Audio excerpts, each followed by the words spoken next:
Hello, Nicholas Armstrong-Smith, Century 21 Armstrong-Smith here with Bradley Beer from BMT Tax Depreciation. Thank you, Brad, for coming and having a chat with us today.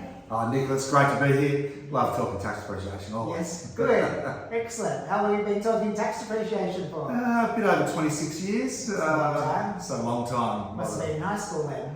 No, I was at uni and went for some work experience at BMT. Yeah. And here we are now, after 26 and a bit years later. Incredible business, BMT Tax Depreciation. You must have the lion's share of the business in Australia. Yeah, we probably have the best part of half of it. Yeah. So it's been very interesting journey from a little spare room when I started to now we're a business with a couple of hundred staff spread all over the country with solid market share of what we do. So it's been very interesting and a great learning curve. It's been good. We encourage all our clients to get to tax depreciation reports, and we're very much in favour of BMT. And, thank you, appreciate that. Love working with you.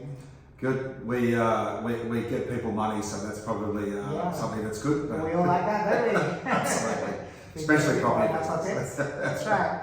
What is tax depreciation? What is it? Everyone wants to know what is tax depreciation and the benefits. Well, simply, I mean, we understand depreciation pretty well if we start talking about a car. We buy it, we drive it out of the shop, and it depreciates in value pretty quickly.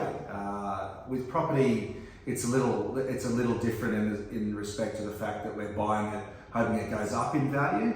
But the things inside it, wear and tear, like your car does, and if it's a user's investment, then as those things wear out, they go down. Your carpet goes down in value because it gets older.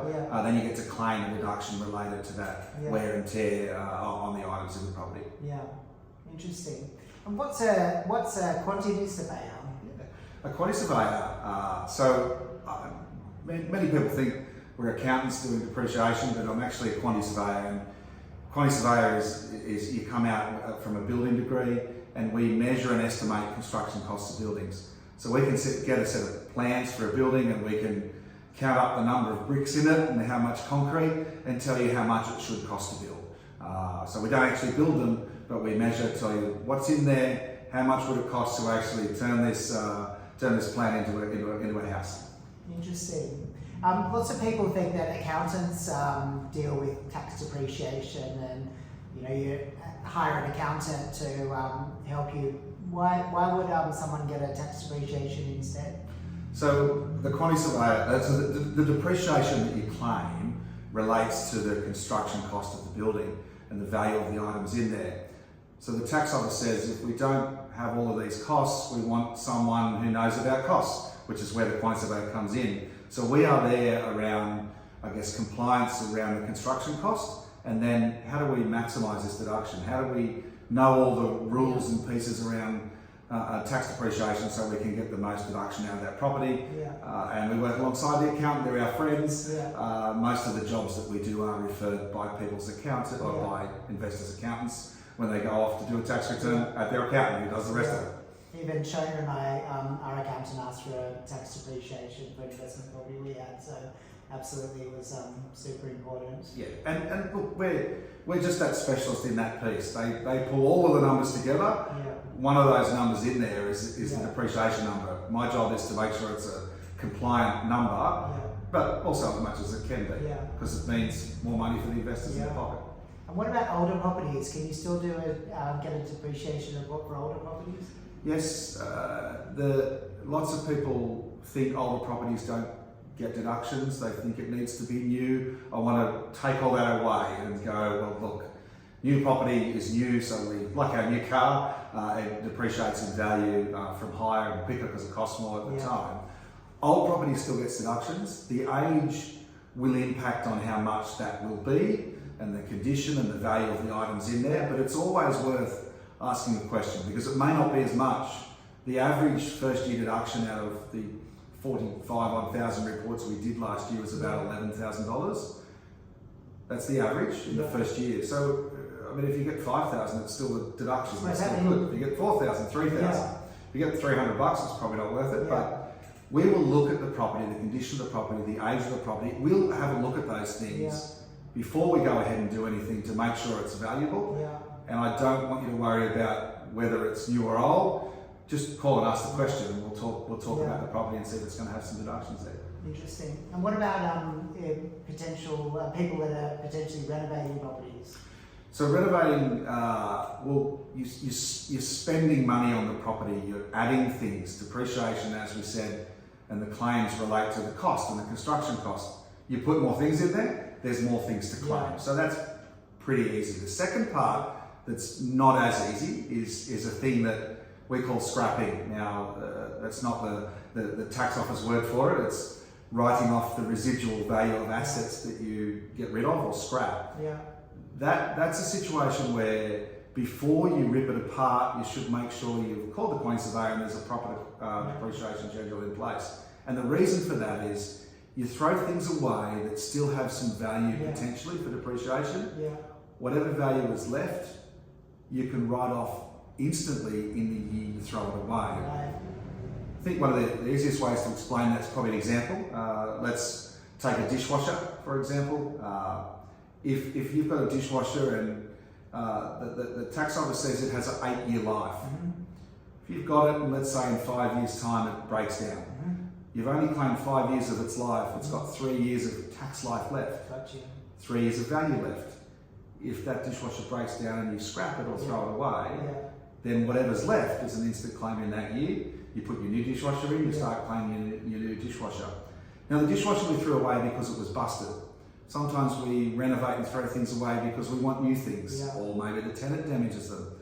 In whatever form that happens, if your life is not gone and there's depreciation left, it's potentially an instant claim for what's left, and you start claiming new ones. And then you debate between the rules as to who the tenant has to pay for some of it if that's the case. But you scrap things, call the coin surveyor first if you're renovating, just in case there's value left in those things before you throw them in. Good. It's interesting. Your dishwasher might break down 5 years, but you've still got 3 years to go on depreciating, so that's good.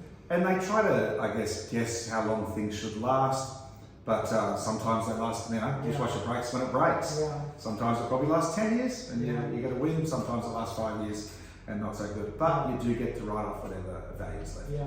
And when should an investor consider reaching out to you guys to get a tax depreciation report? So, when you're doing your tax returns, the important time before you put a tax return in, you want that money. Usually, when you've finished, when you've just bought the property, it's the time to start getting it set because you can have your tax adjusted through the year potentially. You speak to your accountant about that one, and the depreciation will help the cash flow through the year as opposed to just at the end of the financial year. But probably another important time is when you're thinking about buying an investment property. Get an idea of what the numbers are, and I think I'm an avid believer in, as an investor, crunching my numbers before I buy. One of those, you can work out what you think you're going to pay for the property and what rent you expect to get, but there's a way to sort of calculate what the after-tax cost of owning that property is. One of the numbers you want in there is a depreciation number, and look, we've got calculators you can go and get that approximate estimate, or just talk to us. It's free to get that approximate estimate to help you crunch those numbers at the start before you actually go in and buy that property. And sometimes even when you buy a property off the plan, you've got depreciation reports. Yes, often we do those estimates for the agents that are selling or the developers, so when someone buys them, they can see what sort of deductions are available. Those number crunching, we even build an app called Prop Calc that's free. You can actually use to go in and crunch those after-tax cash flows on properties, and I just think it's good to know sort of what it should cost you to own that property before you go in and buy it. I think so much of the time we hear people ringing up saying, "My accountant said on a depreciation schedule." I'm like, how did you buy that property without the knowledge of what it's going to cost you to own it at the start? But anyway, it's the thing that we have to work with a lot of the time is the knowledge gap, and that's why we're here today, I suppose.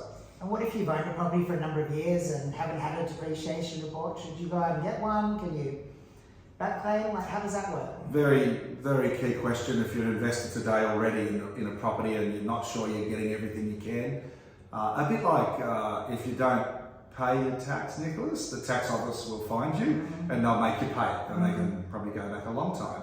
Yeah. If you haven't been claiming the depreciation that you can, so either you're claiming none or you're claiming less than it should be, you can go back pretty easily and amend up to 2 years of tax returns.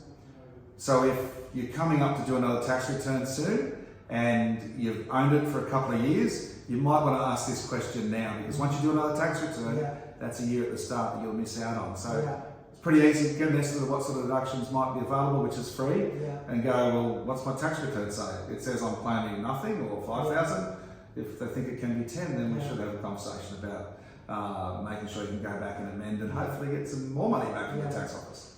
And how could an investor get a depreciation report? Look, very easy. The website's there, BMT. Talk to us about it. We will talk to you about your property up front before we do anything. Make sure it's worth it. Make sure there's enough deductions there to go through the exercise. And even if we're wrong, we still have the guarantee there that's double the fee or no fee. So if we can't find at least twice the fee and deductions in the first full financial year, we walk away and don't do it, because if you're not going to get deductions, there's no use us doing the work. And we should be able to identify that through the photos and things we can see before we actually go out, visit it and do all that work. And we appreciate that, because we have had some clients that have reached out to us to get a tax depreciation, and you guys have been honest and said it's not worth it in that situation. So some clients have gone and renovated the properties or improved them, or and then you guys have been worthwhile getting a report. And so it's been really good to have that open dialogue and communication with you guys. And it does just come back to don't you worry about the age. Talk to us about the property, what it is. We can see photos with a few questions. We can go, you know what? Let's hit the button and go ahead. It's worth it. And we don't want to do that unless it's unless there's enough deductions to go through the exercise. For our landlord clients, we're certainly aid you guys getting in there to do the depreciation report, so we can certainly facilitate access and help where needed. So. And part of that process is that we come through, we have a look, we need to measure some things and see what's there.